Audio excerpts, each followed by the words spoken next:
Call of Duty often gets criticism that it's been getting stale for years. Personally, I don't think it's the Call of Duty games getting stale. It's the thousands of copycat games we see each year trying to get some of COD's success that makes Call of Duty feel stagnant. Most of these games do enough each year to set themselves apart, and Black Ops 3 sort of proves that. The campaign feels a lot less linear than previous entries, and there's some cool, dark, atmospheric moments at points which surprised me. Most of the missions are sets of mini skirmishes in open spaces with a few avenues of approach. You have your new cyber abilities, which in all honesty a lot boil down to hold button to insta-kill or disable the enemy. There are a couple of cool ones, like the one that lets you hijack drones, but by the time you've used one of these abilities you could have shot 3 enemies. You also have a new HUD that you can switch on and off called Tactical Mode, and like the Batman Arkham games with the Detective Mode, you might as well leave it on all the time. This shows you everything from grenade blast radius, snipers about to fire, where the kill zone is, and more. It does suit the futuristic setting, but it also highlights enemies so you can cheese it and shoot them through walls. But the different approaches you can take and the added 4-player co-op feature adds a lot more depth to the older linear shooting galleries of previous entries. It's just a shame that the story fumbles. It appears to have a simple plot, but the way it's told makes it a lot more convoluted than it actually is. But the game never really explains properly why you're going to certain locations. It's just like, oh, we need to go to Singapore. Now, oh look, we're in Egypt. It does explain it a bit, but it's often convoluted and swept aside, so it can feel disjointed. Zombies is the wave survival mode we've seen in Treyarch's other games. There's a lot to discover at the moment, since people are still figuring out all the hidden locations and playing as the Beast. The Gumball perk system seems a bit needlessly complex. The 40s noir style looks visually interesting, but as you get into the high number of waves, instead of spawning different enemy types and bigger numbers, the zombies just become bullet sponges, which just feels lazy, and I can see it becoming stale quite quickly until they release a new zombies map. The multiplayer boils down to this: shot from behind, spawn, shot from behind, and revenge of the shot from behind. This happens to you and you will do it to other people. Most of the time you spawn and someone has their back turned towards you for the slim pickings, or vice versa. Instead of playing as a generic soldier, you choose and unlock specialists, all with their own unique ability,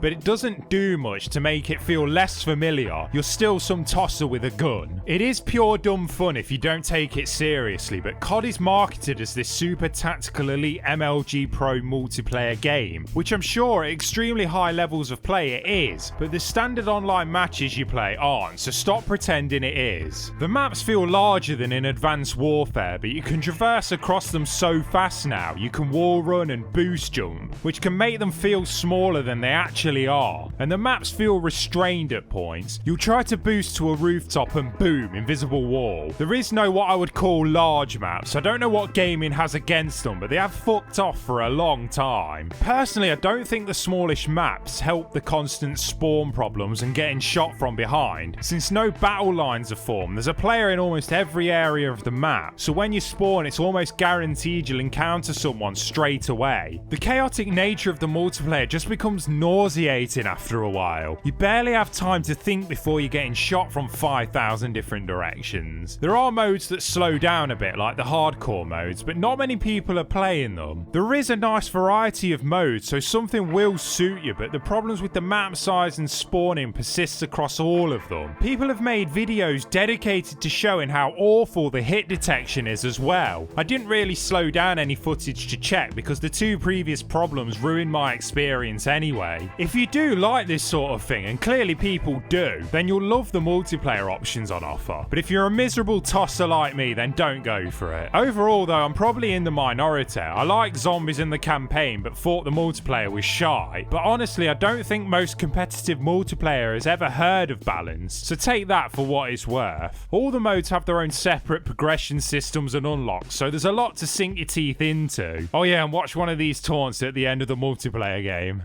One shot, one kill. Won't even hear it coming. Ha! Gay! Only 12-year-olds think that's cool.